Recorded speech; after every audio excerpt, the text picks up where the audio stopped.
আলোচ্য বিষয় হচ্ছে যুব সমস্যা সমাধানে পরম প্রেমায় শ্রী ঠাকুর অনুকূল চন্দ্রের দিব্য জীবন এবং আচার্য পরম্পরার কথা বলা হয়েছে। আমাদের জীবনে আগে প্রথম আসে সমস্যা, তারপর তার সমস্যার জন্য আমরা সমাধান খুঁজি। প্রথমে আগে রোগ আসে, রোগ আসার পরে আমরা তার ঔষধ খুঁজি। তেমনি প্রিয় পরম বলে যারা আমরা বলি, আমরা যাকে পরম পুরুষ বলে জানি, তিনিও সেই রকম একটি সমস্যা জর্জরিত অবস্থায় তিনি নিজ ইচ্ছায় এই ধরাধামে তিনি আবির্ভূত হন।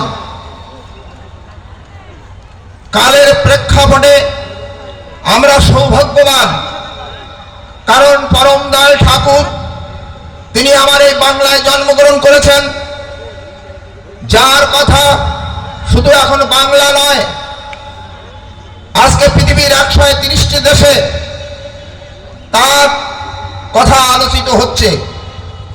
শ্রী ঠাকুর তিনি তার ছোটবেলায় আমরা দেখেছি, তিনি যখন জন্মগ্রহণ করেছিলেন, সাধারণ শিশু যেমন জন্মগ্রহণ করে 10 মাস 10 দিন আমরা যেটাকে বলি, কিন্তু শ্রী ঠাকুর মাতৃগর্ভে ছিলেন 12 মাস।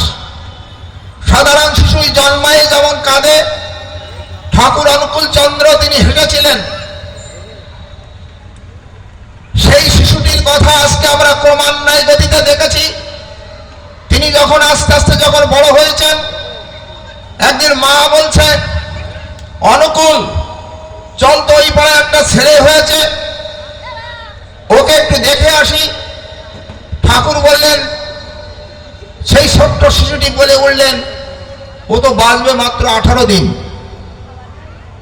ঠাকুরের মা খুব রাগ করতে লাগলেন, বললেন, তো ছোট মুখে বড় বড় কথা। দেখা গেল ওই 18 দিনের দিন ওই সেই শিশুটি মারা গেল। হেমদা বলে এক দাদা ছিলেন, তিনি সুন্দর করে বাগান তৈরি করছেন, ফুল গাছ তৈরি করছেন। শ্রী ঠাকুর যে সেটাকে তছনছ করে দিচ্ছেন। মায়ের কাছে অভিযোগ করল, মা ঠাকুরকে জিজ্ঞাসা করলেন, ওই বাগানগুলো কেন তিনি তছনছ করে দিচ্ছে? তিনি আবার আলতোভাবে বলতে শুরু করলেন, আরে এখানে বাগান করে কি হবে? যে বাগান স্থায়ী বাগান, সেটার জন্যই তো ভাবা দরকার। দেখা গেল বছর অন্তে সেই লোকটি মারা গেল। আমরা যার কথা বলছি তিনি কে?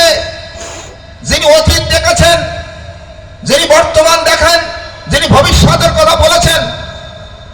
আজকে পৃথিবীর অবস্থায় আমরা যেটা দেখছি,